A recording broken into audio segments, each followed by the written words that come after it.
नमस्कार दोस्तों, जैसा कि पिछली वीडियो में मैंने आपको प्रॉमिस किया था कि मैं अपना जंगल में मेडिटेशन का एक्सपीरियंस पूरा का पूरा एज इट इज आपके साथ शेयर करूंगा। तो इस वीडियो में मैं शेयर कर रहा हूं आपके साथ अपना एक्सपीरियंस। हर रोज का विवरण मैं आपको बताता हूं।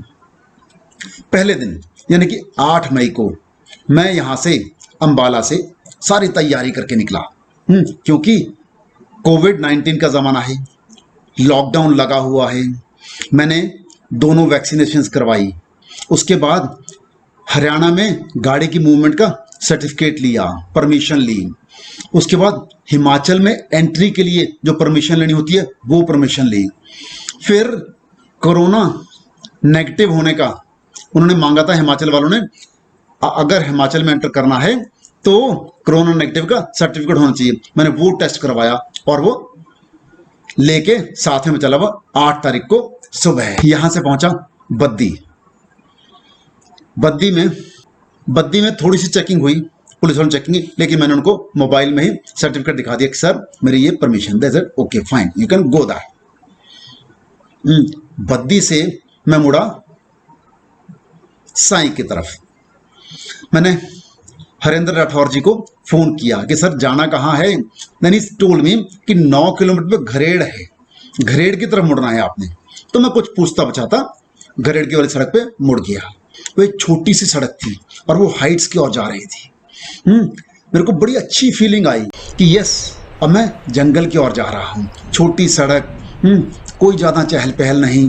फिर घरेड़ जाने के बाद उन्होंने मेरे को बताया था कि उसके बाद वो कच्ची सड़क आएगी। 9 किलोमीटर घरेड़ के बाद फिर कच्ची सड़क शुरू हुई और मैं कच्ची सड़क पे चलना मीन्स ड्राइव करना शुरू किया। और सच में जैसी मैं कच्ची सड़क पे गया ना, अंदर से बहुत दिल लहलहा उठा कि यस, यू आर इन जंगल। जो मेरा सपना था कि जंगल में बैठ के मेडिटेशन करनी है किसी पेड़ के नीचे में, वो पूरा होने जा रहा था। 5 किलोमीटर का सफर, पूरा चढ़ाई वाला, और हाइट बढ़ती जा रही थी। मौसम अच्छा होता जा रहा था। मई का महीना, यहाँ पे पूरी गर्मी होती है, लेकिन वहां पे जैसे जैसे मैं चढ़ता जा रहा था वैसे वैसे मौसम अच्छा होता शानदार होता जा रहा था। मैं पहुंचा, मैंने देखा वहां पे एक छोटा सा मकान बना हुआ है और वहां पे एक माता जी थे। तो मैंने उनको पूछा कि कोई हरेंद्र जी घर कौन सा है। तो बोले, अरे दिनेश जी आ जाओ, यही है। वो हरेंद्र जी की माता जी थे। मैं गाड़ी पार्क की, मैंने उनके चरण छुए और उनके पास बैठ गया। तभी कुछ ही मिनटों में हरेंद्र जी भी आ गए और सच में ही वेलकम्ड मी लाइक एनीथिंग। सच में बहुत ही प्यारा, बहुत ही सुंदर वेलकम किया। तो हमने चर्चा शुरू की कि अब मेडिटेशन कहाँ करनी है और कैसे करनी है। मैंने उनको बताया था कि मैं चाहता हूं कि ये जो 7 दिन मेडिटेशन के हैं, मौन के हैं, मैं किसी पेड़ के नीचे बिताऊं। तो उन्होंने 3 स्थान सेलेक्ट कर रखे थे जहां पे मैं 7 दिन अपनी मेडिटेशन कर सकता था। तो उन्होंने तीनों स्थान मेरे को दिखाए। एक पहाड़ी पे था और 2 वैली में थे। सच में वो स्थान इतना सुंदर जगह पे बनाऊंगा। एक तरफ पहाड़ी है पूरी और दूसरी तरफ वैली है, और वैली के फिर पार में पहाड़ी है। बहुत ही सुंदर। उनमें से मैंने जो पहाड़ी वाला स्थान है वो सिलेक्ट किया, क्योंकि एक तो वो नजदीक था, दूसरा उस पर कहीं भी डिस्टर्बेंस नहीं थी, कोई भी आवाजाही की, ट्रैफिक का शोर नहीं था। जो वो सड़क थी जिसपे वो चाहे वो 1 गाड़ी दिन में आती, चाहे वो 4 गाड़ी आती थी, लेकिन वहां पे कोई शोर नहीं था। तो हम वो जगह फाइनल कर दी और हरिंदर जी ने बोला कि मैं इसको कल तैयार करता। फाइन। उसके बाद आके बैठ गए, वहां पे बैठ गए और ये मैं आपको दृश्य दिखाता हूं। ये हरेंद्र जी की गाड़ी है, उस सामने आम का पेड़ है। ये देखिए लेफ्ट में पहाड़ियां शुरू हो गई, ये वैली है और उसके सामने पहाड़ियां हैं। ये मैं आपको चारों तरफ का दृश्य दिखा रहा हूं। ये पहाड़ियां हैं और पहाड़ियों से हम फिर से दूसरी तरफ घूमे। ये वैली के ये देखो, ये दोनों पेड़ जो हैं बिल्कुल नजदीक में लगे। कितना सुंदर पेड़ हैं, है ना। कहीं कहीं पत्ते हैं। मैं तो इन पेड़ों को देख के ही मंत्रमुग्ध हो गया। कमाल के पेड़ है, नेचुरल, बिल्कुल नेचुरल ब्यूटी। ये मिक्सर पड़ा हुआ है। इस मिक्सर में जो उनके यहाँ कंस्ट्रक्शन चल रही है उसमें कंक्रीट मिक्स करते हैं। उन्होंने बताया इस मिक्सर को अभी तो कंस्ट्रक्शन में यूज कर रहे हैं, फिर बाद में इसमें गाय का चारा, गाय को चारा वो मिक्स करेंगे और उसको जब मिक्स करके गाय को खिलाते, गाय को बहुत अच्छा लगता है। और ये देखिए ये आम का पेड़ है, ये आम के पेड़ के साथ ही ये वो कमरा है जिसमें उन्होंने मेरे को स्टे करवाया। रात को मैं इसी कमरे में स्टे करता था। और ये फिर माता जी हैं, हरेंद्र जी की मम्मी श्रीमती मनोरमा जी, इतने दयालु, इतनी दयामय। ये हमेशा जो भी कुत्ता आएगा, जो भी बिल्ला आएगा, कुछ भी आएगा वहां पे उसको भोजन डालेंगे ही डालेंगे। ये जो तैयार किया इन्होंने, ये जो ना उसके लिए, बिल्ली के लिए, बिल्ली के लिए वो है मट्ठा, लस्सी जिसे बोलते हैं। ये अब जा रही है बिल्ली के कटोरे में डालने के लिए। ये वो मकान है, ये ग्राउंड फ्लोर, ये फर्स्ट फ्लोर और ये उसके ऊपर की छत है। सच में इसी कमरे में मैंने 9 दिन बिताए। ये देखिए ये है वो मेरी गाड़ी जिससे मैं आया, ये मेरी चमक चलो जो हमेशा मेरे साथ रहती है। सच में इस गाड़ी का भी मैं बहुत धन्यवादी हूँ। जहाँ भी मुझे जाना होता है ये मेरे को लेके जाती है। शाम को मैंने कहा हरिंदर जी को, मैंने शाम का ध्यान करना है, तो उन्होंने कहा कि मेरे पास ना एक मच्छरदानी है, मॉस्किटो नेट है ना, वो आप ट्राई करो। और सच में उसको खोला गया, पहली बार खोला गया। वो मॉस्किटो नेट 1 साल पहले उनकी पत्नी ने ला के रखा था और कभी इस्तेमाल नहीं हुआ। वो उन्होंने खोला, अरे मैं तो अति प्रसन्न हो गया उसको देख के। वो बिल्कुल हट टाइप, ये देखिए ये वो मॉस्किटो नेट है, देखो हट टाइप है ना। इसका साइज है तकरीबन 6.5 फुट बाय 6 फुट का और मेरी हाइट है 6 फुट। बिल्कुल फिट आ जाता था। इसके अंदर में ये देखिए मैंने अपना गद्दा बिछा दिया है, उसके ऊपर चद्दर है, वाइट चद्दर, और उसके ऊपर मेडिटेशन चेयर। मैंने पहले दिन शाम को वहां मेडिटेशन की। सच में सूर्यास्त का समय, आनंद आ गया। कोई मक्खी नहीं, कोई मच्छर नहीं टच किया मेरे को। और शाम को मैंने संयम किया। अब में से बहुत लोग जानते हैं संयम साधना। संयम साधना बहुत ही डीप साधना है जो गुरुजी ने अभी 3-4 साल पहले ही शुरू की है ना। उसके लिए कंडीशन होती है, जिन्होंने 8 एडवांस मेडिटेशन कोर्स कर रखे हैं वो कर सकते हैं, या फिर आर्ट ऑफ लिविंग के टीचर्स कर सकते हैं। बहुत ही डीप साधना होती है। तो मैंने वो साधना की और आनंद लिया, आनंद लिया। ये था पहले दिन का। अगले दिन सुबह सुबह मैं और राठौर साहब सैर करने निकले और उस सैर करते वक्त 9 तारीख को मैंने वो वीडियो बनाई थी जो मैंने आपको भेजी थी पीछे, जिसे मैंने कहा था कि मैं अपना एक्सपीरियंस शेयर करूंगा। उसे मैंने उनके फार्म हाउस का दूर का दृश्य भी दिखाया हुआ है आपको। मैं आगे बढ़ रहा था, सुबह सुबह पक्षियों की आवाजें, चहचहाने की आवाजें आ रही थी और हरेंद्र जी एक्सप्लेन कर रहे थे, ये तीतर की आवाज है, ये कोयल की आवाज है, ये मोर की आवाज है। मेरे को बहुत ज़्यादा डिफरेंस समझ में नहीं आया, लेकिन मेरे कानों को बहुत बहुत बहुत अच्छा लग रहा था और मैं उनके साथ मस्ती करता हुआ आगे बढ़ रहा था। फिर तकरीबन 1.7 किलोमीटर के बाद सड़क आई। इसी उनके घर से ऊपर 1.7 किलोमीटर तक कोई कंस्ट्रक्शन नहीं है, नीचे तकरीबन 2 किलोमीटर तक सिर्फ एक मकान है। यानी कि चारों तरफ से वो अलूफ, बिल्कुल कोई शोर नहीं, कोई शराबा नहीं। और हम सैर करके वापस आए, आनंदमय था। सुबह सुबह दिल खिल गया। सुबह की साधना की, सुबह मैंने अगेन संयम साधना with Sudarshan Kriya, with meditation, with Padma साधना, वो सब मैंने किया उसी मॉस्किटो नेट के अंदर, उसी वरांडे में जो उनके आगे तकरीबन 10 फुट का वरांडा है, उसी में किया। सच में मैं आपको बता दूं, जीवन का आनंद आ गया। सुबह भी किया और फिर शाम को भी किया। मैंने कहा कि मेरे को तो रात वहीं बतानी है, उसी पेड़ के जो आपने सिलेक्ट किया है। उन्होंने कहा आज तो मैं कोई सेटिंग नहीं कर पाया हूँ, कल करेंगे, कल वहाँ जरूर। मैं कहा चलो ठीक है, जैसी आपकी इच्छा। अगले दिन सुबह हम सैर करके आए, मौन में सैर करके आए। क्योंकि 10 तारीख से मंडे से मेरा मौन शुरू हो गया था। सैर करके आए, फिर नहा धोकर मैं तैयार हुआ। उसी बीच में उन्होंने जाके वो जो मेरा मेडिटेशन स्थल था वो तैयार कर दिया। उस स्थल पे जिसकी ये फोटो मैं आपको दिखा रहा हूँ, जो स्थल हमने तैयार किया, फिर ये हरेंद्र जी ने मेरी फोटोग्राफ्स ली थी। ये देखिए कितनी सुंदर सी, चारों तरफ पेड़ हैं, 4 तो वट वृक्ष हैं, और बीच बीच में चीड़ के पेड़ हैं, बीच बीच में और पेड़ हैं जिनके नाम मेरे को नहीं पता। आप देखें कि यहाँ पे धूप भी छन के आ रही है।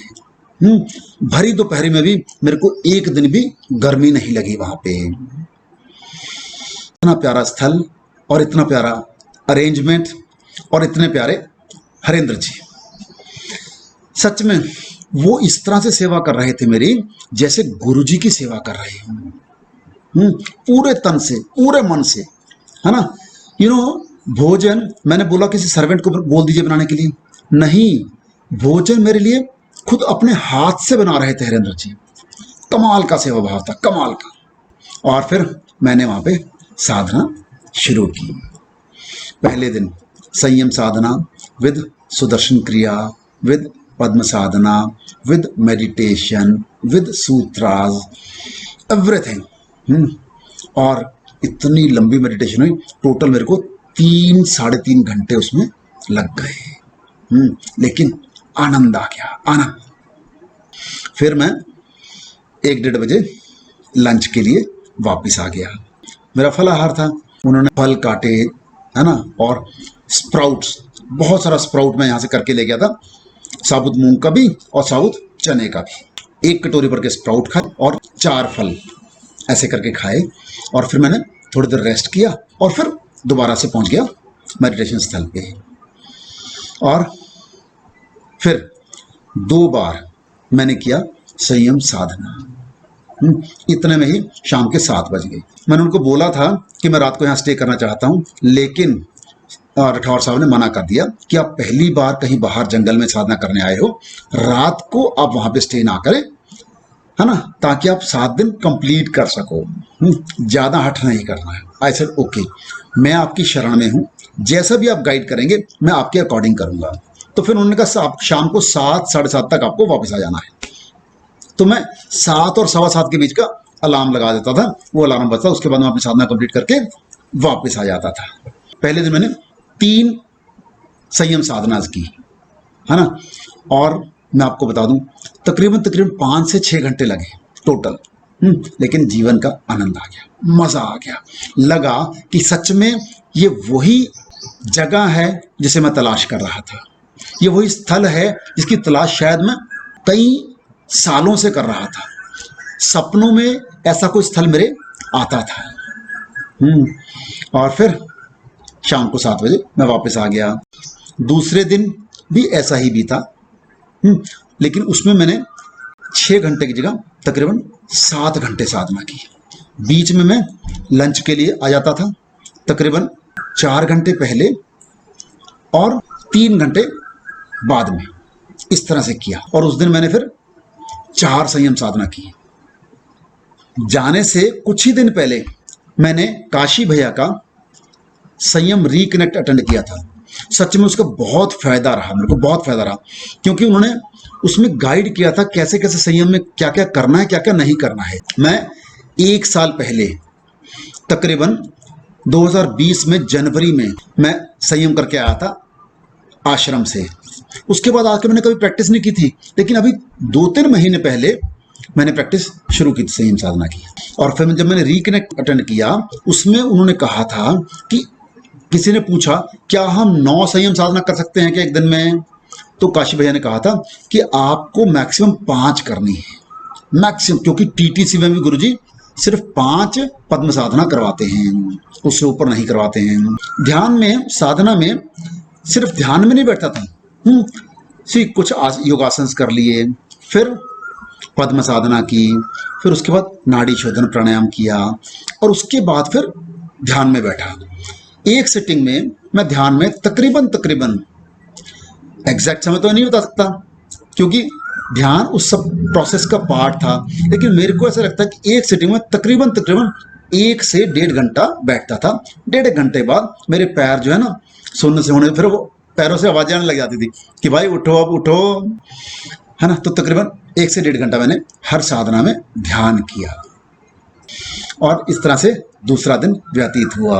दोपहर को फलाहार, शाम को बॉइल्ड वेजिटेबल। हरिंदर जी सेवा कर रहे थे, उनके पास वहां पे 4 गाय हैं, गाय का दूध पिलाते थे, मतलब आनंद था। सुबह सुबह गोमूत्र पिलाते थे, ताजा बिल्कुल फ्रेश वो लेके आते थे, ताजा गोमूत्र पिलाते थे। मैं पहले भी गोमूत्र लेता हूँ, इसलिए मेरे को बिल्कुल भी दिक्कत नहीं। फिर वो एक काढ़ा बनाते थे, है ना, काढ़ा जो गुरुजी के यहाँ से इंस्ट्रक्शंस थी उसके अकॉर्डिंगली वो काढ़ा बना के खुद भी पीते थे और मेरे को भी पिलाते थे। सच में दिल से सेवा करते थे। तो दूसरा दिन ओवर। तीसरे दिन भी इस तरह से चला, लेकिन उस दिन हमने 8 घंटे की साधना की। पहला सेशन जो लगा तकरीबन 5 घंटे का, और दूसरा 3 घंटे का। पहले में मैंने 2 संयम साधना की और बाद वाले में भी 2 संयम साधना की। बाद वाले में बल्कि जो चौथा था वो कंप्लीट नहीं हो पाया, तो पहले ही अलार्म बज गया था, तो मेरे को थोड़ा सा पहले ही उसमें आना पड़ा। लेकिन आनंदमय था। मैंने कहा कि अब ना कॉन्टिन्यूस साधना करनी, बिना ब्रेक के, बिना लंच ब्रेक के। तो मैंने हरेंद्र जी को मैसेज में लिख दिया कि कल मैं सुबह जाऊंगा और शाम को ही आऊंगा। जैसे 9 या 10 बजे जाऊंगा तो शाम को 7 बजे डायरेक्ट आऊंगा, बीच में लंच करने नहीं आऊंगा। पहले तो मना किया, मैंने कहा मैंने पहले भी किया हुआ है, निश्चिंत हो जाइए आप। खैर उन्होंने मान ली बात। तो कहते फिर फ्रूट जो है ना सुबह सुबह ही खा के जाना है। ऐसे ओके फाइन। तो उस दिन मेरे को लगा कि सारा दिन मेरे को बिताना है बिना आंख खोले, तो मैं फ्रूट खा जाता हूँ दबा के। तो मैंने वही मॉर्निंग में काढ़ा और वो जो पेठे का जूस और नारियल पानी और उसके बाद फलाहार, ये सब, और उसके बाद वो लस्सी, मट्ठा जिसे बोलते हैं, वो सारा कुछ मैंने तकरीबन 9:30 पौने 10 बजे तक कंप्लीट कर लिया और पेट फुल हो गया। ऊपर जाके जब साधना करने लगा तो सच में पेट दिक्कत कर रहा था। और फिर बारिश शुरू हो गई। ये दिन था 13 मई का, द स्पेशल डे। गुरुजी का बर्थडे था। मैंने सोचा था आज मैं पूरी 9 घंटे की साधना करूंगा, लेकिन बारिश शुरू हो गई। मैं बैठा रहा, जिद करके थोड़ा सा बैठा रहा। और फिर उसके बाद हरेंद्र जी ने आके मेरी वो जो मॉस्किटो नेट थी उसके ऊपर चद्दर डाल दी ताकि बारिश मेरे ऊपर ना पड़े। सच में बहुत दिल से सेवा की उन्होंने। एक एक पल मेरा ख्याल रखा कि मेरे को किसी भी तरह का कोई कष्ट ना होने पाए। लेकिन बारिश रुक नहीं रही थी। हरेंद्र जी बोले हमारे शरारती गुरु जी हैं, अपने बर्थडे वाले दिन कुछ ना कुछ शरारत तो करेंगे। तो बारिश, कॉन्टिन्यूस बारिश। और फिर 1-2 घंटे तो मैं बैठा, लेकिन फिर मेरे को लगा कि नहीं, आज गुरुजी साधना नहीं करने देंगे। तो फिर मैंने अपना सब कुछ उठाया और मैं नीचे आ गया। और उस दिन मैं सच में मायूस था कि मेरा संकल्प था कि मैंने आज 9 घंटे की साधना करनी है कॉन्टिन्यूस, और मैं तो 1-2 घंटे की भी नहीं कर पाया। एक संयम किया मैंने, वो भी रूम में। शाम को जैसे किया तो वो भी एक संयम किया, मतलब उस दिन सिर्फ 2 साधना हो पाई। अच्छा ओके गुरुजी, जैसा भी आप चाहते हैं वैसा इट्स ओके। जब इतना कुछ दिया और ये फेलियर भी दिया तो इट्स ओके फॉर मी, है ना। क्योंकि फेलियर को स्वीकार करना भी अपने आप में एक जीवन जीने की कला का हिस्सा है। ये हो गई पहले 4 दिन की मेडिटेशन का वृत्तांत। वीडियो काफी लंबी हो रही है, इसलिए इस वीडियो को हम यहीं पे ब्रेक देते हैं और नेक्स्ट वीडियो में आपको मैं बताऊंगा उसके बाद 3 दिन मेडिटेशन में क्या क्या हुआ, क्या क्या एक्सपीरियंसेस हुए, क्या क्या लाभ हुए, वो सबको मैं आपको शेयर करूंगा। धन्यवाद, नमस्कार, जय गुरुदेव। खुश रहें, मस्त रहें, व्यस्त रहें और स्वस्थ रहें।